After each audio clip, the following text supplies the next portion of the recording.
how has your direction to agencies changed because of the imperative of telling good stories or being a good curator of stories? Have you found that you've had to lead the agencies, or are the agencies dragging you into this? I'm sure Digitas is perfect in every respect on this. Yes, that's what I was just thinking. Digitas. How do I answer this question? Because Digitas invited me to come to this forum. So here's what I would say. We love Digitas. They are incredibly talented and have done amazing work for us. And what I'd also say is that we've had to diversify our agencies and bring on additional agencies because the needs now span such a wide range. And as a result, it's hard to get that depth of expertise in each one of the things that we need to do. So curating content is not what our agencies do, or they don't know how to do it. So we're going out to find other agencies who do have that experience. And I will say, and Digitas probably would validate this, that sometimes they push us, and lots of times we push them. Well, I would answer this question maybe a little differently, which is that we're actually working very hard internally to make sure that we have a storytelling skill in the marketing organization. So we started with our own messaging because unless we can really brief our agencies on how we want to talk about ourselves, it really starts there. So we've been spending this time really getting everyone up to speed on how to tell a story so that reflects in the work that we do. I think, again, in terms of when I look in a more standard way or a more traditional way of our campaign of the last year, we brought the notion of best run business to life through the stories our customers tell, which the agency has been very influential in helping us do. And then I think I have a whole team that just goes out to our customers and gets them to tell their story. And that's what they do every day. And so we're really embedding that skill in our people. Into the company itself. Yeah, we're trying. Right. And John, I would say for us, one of the things, we wrestle with this. I think for us, we continue to think other people maybe tell our stories better than we do, and in different ways, have different skills, and trying, is it a farm team you're growing?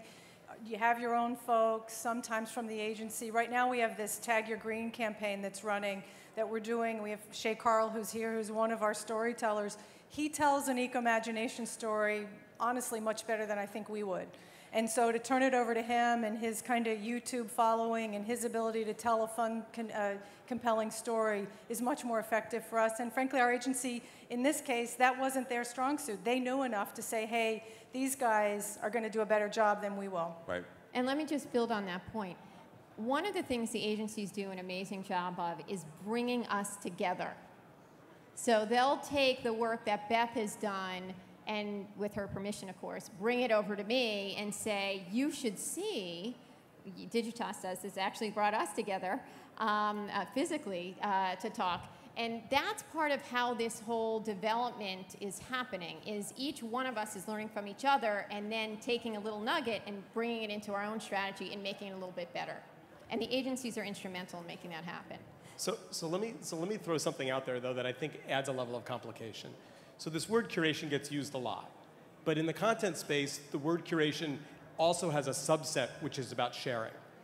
And sharing increasingly, and this is also relatively new in the last 2 to 3 years, sharing increasingly is about not asking permission. Now, that's challenging. And so as we move toward the real-time web, how do you guys deal with the fact that somebody tweets something, you want to repurpose it, it's about something you're working on, and the legal department says, well, we got to go ask them first. And by the way, I'm out today and I'm out tomorrow, but I'll send them a sheet on Friday they can sign.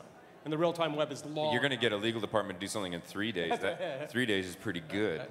I love that mantra, ask for forgiveness. Yeah. I think sometimes you just have to, in this space, you have to move fast. You have to know what the guidelines are. Clearly, especially in regulated space like financial services or healthcare, you have to know where the guide rails are. But some of this, you just got to move fast and see where it goes. We actually had to set up a different legal process. It just wouldn't work. So we hired an expert, and we have a whole different process now to be able to do that kind of thing. Yeah, well, we have what we call rules and tools, and then we also have a group that meets somewhat regularly, and it includes legal. So as these issues come up, we're starting to change policies and change processes so that we can deal with that. What other obstacles when you're in conversation through content with customers, they don't want to wait 2 to 3 to 4 days for a response. As a matter of fact, that's considered an offense. So what other obstacles have you had besides legal to getting to that kind of real-time speed? So one of the things that we had to deal with was American Express is a very high-quality service company. And what we found were sometimes in our dialogue with customers online, they were experiencing servicing issues. And we had to be able to service them online. Our service people are really good on the phone, but they don't necessarily know how to write concise, quick answers that have all the information in them. So one of the things we had to do was set up a particular unit that really allowed us to put the right expertise in to be able to field all of those servicing issues, and then also had to put a little bit of guardrails around that. Because remember, these are public forums, and we're a financial instrument. So when somebody's calling about a problem, we can't address that in a public forum. We have to address that offline. So we had to learn our way into how to get that customer into another channel immediately so we could address their concern but not violate their privacy in any way. Right. But it took a discrete effort to do that. To build on Susan, I am so excited about what social media is allowing us to do to reinvent customer service. If I look at our consumer business, especially appliances, I mean, very early warning, there's somebody with a problem, or hopefully somebody who's really happy, and you want to do something to follow up, but really quickly we've changed, and our customer service reps are now social media experts. Yeah. Identifying early, assigning a owner. Susan has, heaven forbid, a problem with her dishwasher. Let's go in there quickly. What can we do? Have we resolved it? Because if we don't resolve it for her, everyone's going to know about it. I'm curious. We can't really see the house too well, but raise your hand if you've had a customer service complaint resolved through Twitter. So there's about 15% of the folks out there. My guess How is many that. people have lodged one?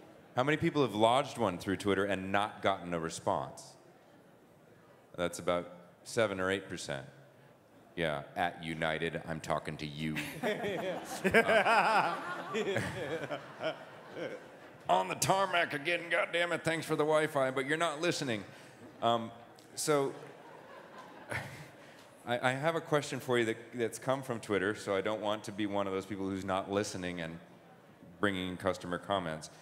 And I think this was specific, Susan, to you, but I think generally all of you could respond to it, which is, has using branded content in a marketing program provided comparably equal or better ROI than, for example, a traditional approach, which might be to beat your chest about how great your product is, or promote a particular aspect of your product that you think is a feature that is going to be responded to? So any channel that you pick or any marketing endeavor that you take on, the first time you take it on, you're going with a leap of faith, right? Because especially for those of us that are on this panel here are long-standing marketers, right? We have 100 years of experience, 160 in the case of American Express. So it's really going out on a limb to try something new. What we found through content marketing is that if you stick with it, you can get there, and there's always, always more opportunity. And so we are very pleased with the return on investment we're getting, but we know there is much, much more to be had. Right, right. I think we've had to change our frame of reference, again, as kind of growing up, big volume marketers, big audiences. There are times when social platforms allow you to have that, and that's right. But for us, often, it's micro-relevancy, and that's been a big kind of aha for our team. Are we hitting the right, it's marketing, right? Are you hitting the right target audience with the right offer at the right time? So micro-relevancy, it could be a very small, it could be Susan's 2.3 people, or it could be 2.3 million people, and depending on what you're trying to do. And then the second thing for us is starting to understand, have we exchanged value? And is there a value exchange, which I think is maybe a different discussion than kind of traditional marketing has taken us to. And I think for us, just to follow on that, it's always for us about targeting to the audience. It sounds really old-fashioned, but I think it doesn't matter if you're in a digital environment, if you're in a social environment. Relevance is important. For us, we're still in the mode of trying a lot of new things, and you almost can't syndicate the best practices fast enough, because by the time you figure out what they are, there's the next one happening, and there's the next new thing to try. And I think for us, it's really just making a space that trying things is okay. Because I think, again, when you've been a more traditional marketer, being open to those new things or willing to take the risk is really the important thing. And, you know, I'd add there's one other benefit which maybe doesn't look like a return on investment, but the understanding of the customer's consumption behaviors provides tremendous insight. And really allows us to be better marketers, not only through the content marketing, but through everything that we do.